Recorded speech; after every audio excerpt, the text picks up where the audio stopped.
What's up, guys? We're going to look into our back end for the Trainer Toll YouTube page and talk a bit about how I leverage YouTube to get people to join me over on Twitch. When I first started streaming on Twitch, I made the mistake that a lot of people made. I figured I'll get a nice camera, I'll play high-res games, I'm going to go on Twitch and people are going to discover me and I'm going to be huge. And that's not how it works at all. I eventually stumbled onto a YouTuber by the name of Harris Heller, who started to tell me this message of you must build discoverable content off of Twitch and leverage the audience you have somewhere else to bring that to Twitch. Maybe if you were one of the very first people that was on Twitch, if you had, you struck while the iron was hot, that could have been you. But here we are several years later. You have to build content on a discoverable platform and bring that to Twitch. Before I get into the data, let me say I am not a success story. I am on the right path. I am learning things here and there, but by no means am I saying that this is the way to do it. I'm getting a lot of really good feedback from what I'm doing. I went from about 3 to 4 viewers on Twitch to now like 15 to 20 viewers on Twitch. And I did that in about a week and a half. And so if there's anything that anyone can learn from what I've done, I want to make sure that I pass that on. So with that disclaimer out of the way, let's take a look at what I've done. One of the first videos that I put out for Pokemon Sword and Shield is this EV training guide here. Hands-on EV training in Pokemon Sword and Shield. It's a topic that a lot of people are interested in. And you can see we had 11,211 and it was only published, what is that, 9 days ago.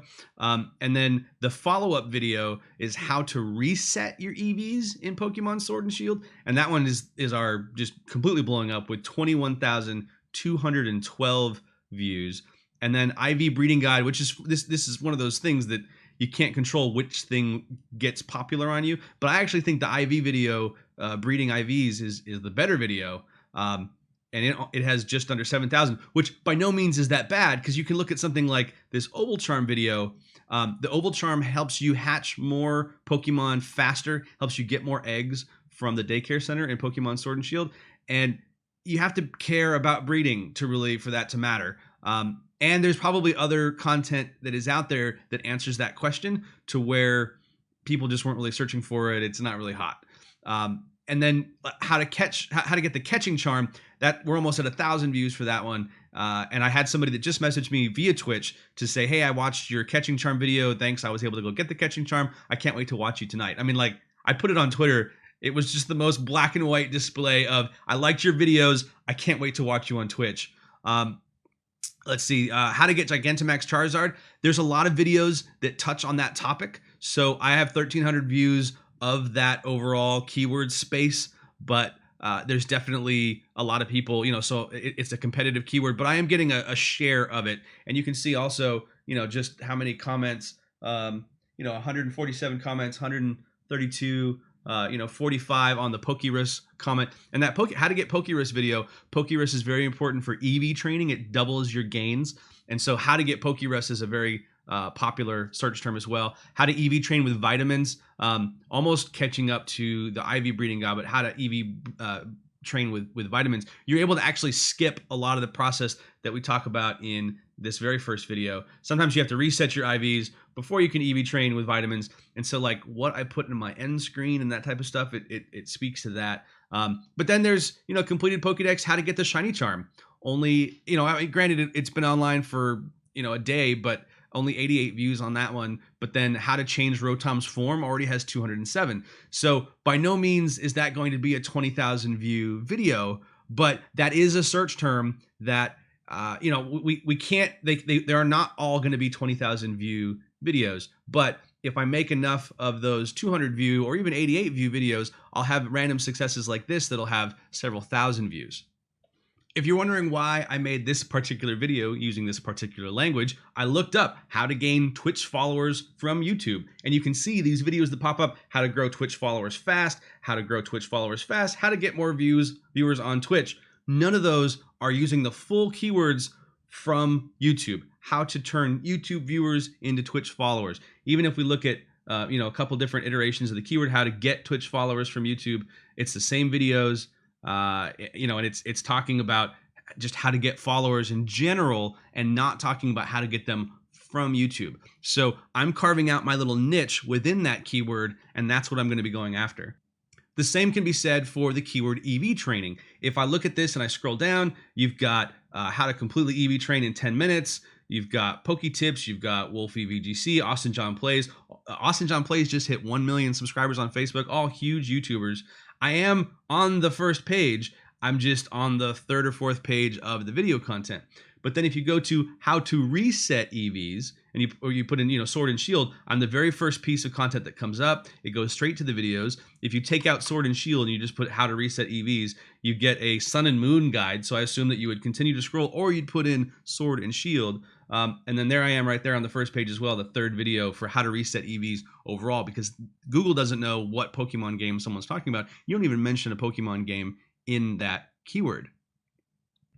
On the back end of YouTube, there are some excellent tools. So as you have some videos that start to get some hits, you're looking at, am I responding to these people who are commenting? And forgive me for using this guy as the example, but he said, hey, can you give me some tips on getting Pokemon battle ready? And I said, if you hop on the stream tonight, 8 o'clock Eastern time, where I will be streaming, and I include the link to the Twitch channel, and he says, okay, bro, will do. Every little opportunity to say to somebody that otherwise I had no access to this person at all. He found my video because of the keywords that I used. He commented on the video, and I invited him to answer his question on the stream. Sometimes people can't get, like, they're in a wrong time zone, that it doesn't mesh for them to hop on when I'm streaming. And so I try to hook them up there if they say they can't watch the stream for whatever reason. If somebody messages me on Twitter or Facebook, I'm like, here's my stream, I'll be streaming at this time. It's like, oh, well, that I'm in this country, I can't. Then I'll try to trade them right away, or set up a time when I can hook them up. When Pokemon Go first came out, I thought I was going to be a YouTuber, and I made content about Pokemon Go. You can see that play button down there from earlier in November is one of my YouTube videos about Pokemon Go. And then Sword and Shield came out. This is the difference. I had no traction. I had a little blip here and there, but there was just no. And now look at that. Where I put out 2 videos that really spiked here. In this, it'll tell you in the analytics.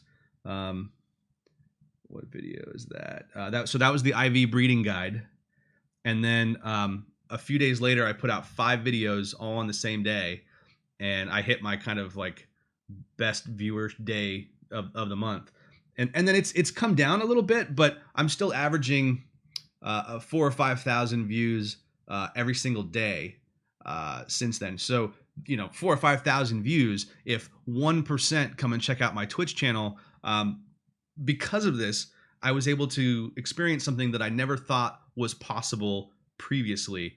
I was able to get emails of people following me who I had never seen in the stream. They were following my channel because I asked them to in my videos. They were following the channel because they wanted to follow and see what we stream next time. I was not online. Sometimes I hadn't been online for a day or two. I hadn't streamed for a day or two, and I was getting follower notifications. A couple of times, I even got subscribers that I had never spoken to before. And that just completely blew my mind. And I keep my OBS up. I have it muted right now, but when my stream alerts are going, you'd hear the little Pikachu, somebody just followed alert from across the room. I wasn't even at my desk. I wasn't streaming because I had a community in another place. Even though they're just viewers, I purposefully stream in this format so that the way that they see me in on YouTube is very similar to the way that they're going to see me if they follow me on Twitch. So then I'm able to hang out with them on Twitch Monday, Wednesday, Friday. I'm able to make content for them if they can't join the stream, but it's all part of the same ecosystem where the discoverability of the content builds my personal brand, and my personal brand drives a percentage. It's not, again, I'm not streaming for 500 people. I'm streaming for 20, but I've been able to go from 3 or 4 viewers to 20 viewers in the span of a week using very keyword-rich videos and asking somebody, hey, if you enjoyed this content, please come watch us on Twitch Monday, Wednesday, Friday, 8 p.m. Eastern Time. One of the mistakes that I made with some of my first videos is that I didn't do a really good job of asking for for somebody to join me on Twitch. You can see now the videos say join Trainer Toll on Twitch Monday, Wednesday, Friday, 8 p.m. Eastern time. It also now summarizes what my socials look like. But if we jump back, you can see I've got 21,236 views in this video, and this was the only end screen I had at the time. I did not put the work in to make sure that I had a good, high quality end screen that really spoke to what I wanted people to do, which is, hey, you watched my video, now come join me on Twitch. If you found this video helpful at all, do hit that like and subscribe button, ring that bell. It really helps me out a ton. And again, if you didn't expect this call to action, join me on Twitch Monday, Wednesday, Friday, 8 p.m. Eastern time. We'll see you next time.